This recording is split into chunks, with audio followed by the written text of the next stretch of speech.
بسم اللہ الرحمن الرحیم۔ السلام علیکم ورحمۃ اللہ وبرکاتہ۔ ناظرین محترم، جمعہ کا دن ہفتے کے 7 دنوں میں سے سب سے زیادہ افضل اور مبارک دن ہے۔ خصوصی طور پر رسول اکرم صلی اللہ علیہ وآلہ وسلم پر درود بھیجنے کی کچھ اور ہی فضیلت ہے۔ بلا شبہ درود شریف ایک فضیلت والا عمل ہے۔ اللہ رب العزت نے جو مقام حضور کو عطا فرمایا، اتنا مقام کسی اور کو نہیں بخشا۔ اللہ تعالیٰ نے جہاں پر آپ صلی اللہ علیہ وآلہ وسلم کو اور خصوصیات سے نوازا ہے، وہیں پر ایک خاصیت جو صرف آپ ہی کو حاصل ہے، وہ درود شریف ہے۔ درود شریف ایک سلام ہے جو حضور صلی اللہ علیہ وآلہ وسلم کی خدمت میں پیش کیا جاتا ہے، اور اس کے بہت فوائد ہیں جس سے دنیا و آخرت کی بھلائی اور کامرانی ممکن ہے۔ درود شریف ایک دعا بھی ہے جس سے اللہ تعالیٰ کے پیارے رسول پر رحمت طلب کی جاتی ہے اور سلامتی بھی طلب کی جاتی ہے۔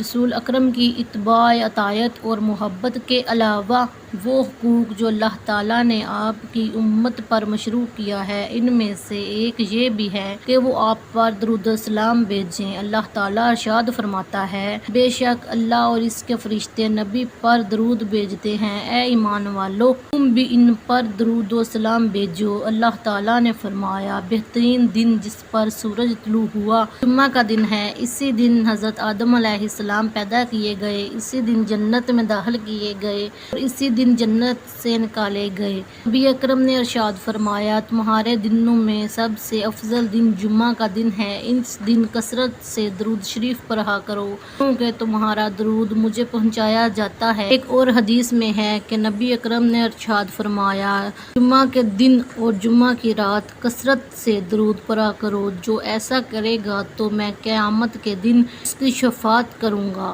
حضرت سیدنا عبداللہ بن مسعود رضی اللہ تعالی عنہ سے مروی ہے، رسول اکرم نے فرمایا، قیامت کے دن سب سے زیادہ مجھ سے قریب وہ لوگ ہوں گے جو سب سے زیادہ مجھ پر درود بھیجتے ہیں۔ ناظرین محترم، حضرت علی رضی اللہ تعالی عنہ سے درود شریف کا معجزہ دیکھیں۔ ایک سائل حضرت علی کے پاس آیا اور عرض کی کہ مجھے کچھ دیجیے، میں تنگ دست ہوں۔ حضرت علی کے پاس اس وقت دینے کے لیے بظاہر کوئی چیز نہ تھی۔ آپ نے 10 بار درود شریف پڑھ کر سائل کی ہتھیلی پر پھونک مار کر فرمایا، ہتھیلی بند کر دو اور باہر جا کر اسے کھول لینا۔ سائل نے باہر جا کر جب ہتھیلی کھولی تو ہتھیلی سونے کے دیناروں سے بھری ہوئی تھی۔ سبحان اللہ۔ اور حضرت سیدنا ابو ہریرہ رضی اللہ تعالیٰ عنہ کہتے ہیں کہ رسول اکرم نے فرمایا، میری قبر کو عبادت گاہ نہ بناؤ اور مجھ پر درود بھیجو، بلا شبہ تمہارا درود مجھ تک پہنچتا ہے چاہے تم جہاں رہو۔ حضرت سیدنا رضی اللہ تعالیٰ عنہ سے ایک اور روایت ہے کہ رسول اکرم نے فرمایا، حقیقی معنوں میں وہی وہ شخص ہے جس کے پاس میرے نام کا تذکرہ ہوا لیکن اس نے مجھ پر درود نہیں بھیجا۔ حضرت عبداللہ بن مسعود رضی اللہ تعالیٰ عنہ سے روایت ہے کہ رسول اللہ نے فرمایا، جو شخص مجھ پر بے کثرت درود شریف پڑھتا ہے، قیامت کے دن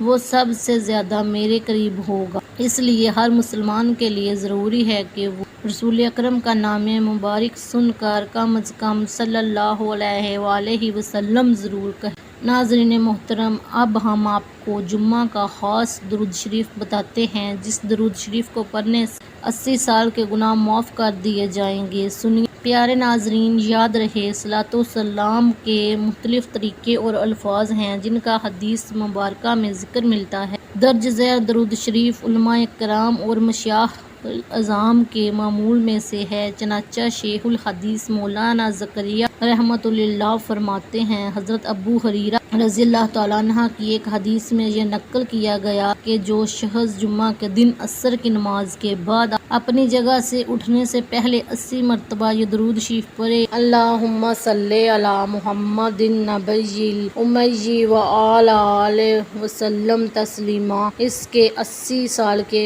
گناہ معاف ہوں گے اور 80 سال کے عبادت کا ثواب اس کے لیے لکھا جائے گا۔ دعا ہے اللہ تعالی ہمیں زیادہ سے زیادہ درود شریف پڑھنے کی توفیق عطا فرمائے، آمین۔ ناظرین، چینل کو